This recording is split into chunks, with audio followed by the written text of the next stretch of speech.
Dia de los Muertos is an opportunity for our families to celebrate and honor those loved ones who have passed. It's thought that every year, between maybe October 31st and November the 2nd, the spirits of the dead return. En México, el Día de Muertos es una tradición muy antigua. Es una tradición más en los pueblos, donde los cementerios se llenan de flores, donde va la gente y lleva comida en las tumbas, llevan mariachis, llevan música y están toda la noche ahí, porque se tiene la creencia que las almas ese día van y conviven con los seres queridos. Hay muchas maneras de celebrarlo, en diferentes regiones lo celebran de diferente manera, pero sí es una tradición muy fuerte. My grandmother, my grandfather, they were from Mexico. In their native land, they would take flowers and skull candies and food and clean the grave sites of their grandparents. It was time to remember their loved ones. It's kind of like a hybrid of pre-Columbian Mesoamerican traditions with Catholicism that was introduced by the Europeans. Altars are constructed and they are to attract the spirits back to where their friends and their family are.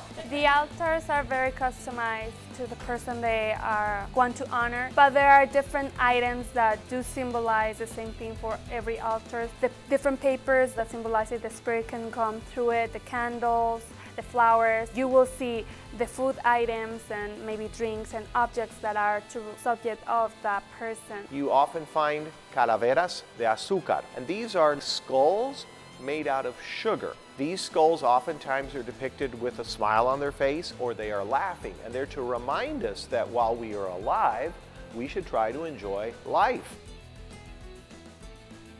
Here at the Grand Rapids Public Library, we have family members who come in to create the altars. We have school groups that come to tour the altars, and we have a family day celebration. It also celebrates food, the culture, the music.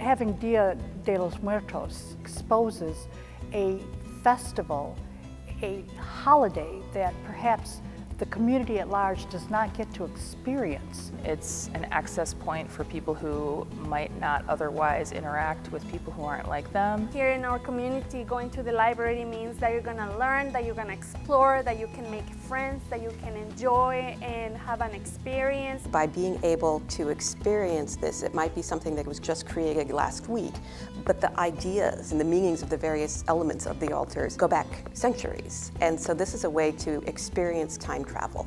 We have to make sure that we're teaching our kids respect, especially when it comes to different cultures. So having the Day of the Dead is an opportunity for us to talk about it at the school, but then take it out into the community where they can also practice it in the real world. Es muy bonita esa tradición. Yo me crié con mi abuelita. Cuando ella falleció, para mí fue muy triste porque mi abuelita nos dio mucho amor, entonces fue algo muy difícil para mí. Pero había veces que yo estaba triste en la casa sola y había veces que llegaba un aroma a flores hermoso y yo decía, wow, estás aquí. Every little thing that you put there, you put it with love because you're thinking about the person and all the memories that you have with that person. It's like bringing that person back. I make a giant Katrina representing the whole meaning of the Day of the Dead. And then on the bottom layers, I put the pictures of the deceased. I was focused more into the Aztecs, and so I put a lot of feathers. I put a lot of folkloric costumes. And then the rest, it was decorated with a lot of objects representing them.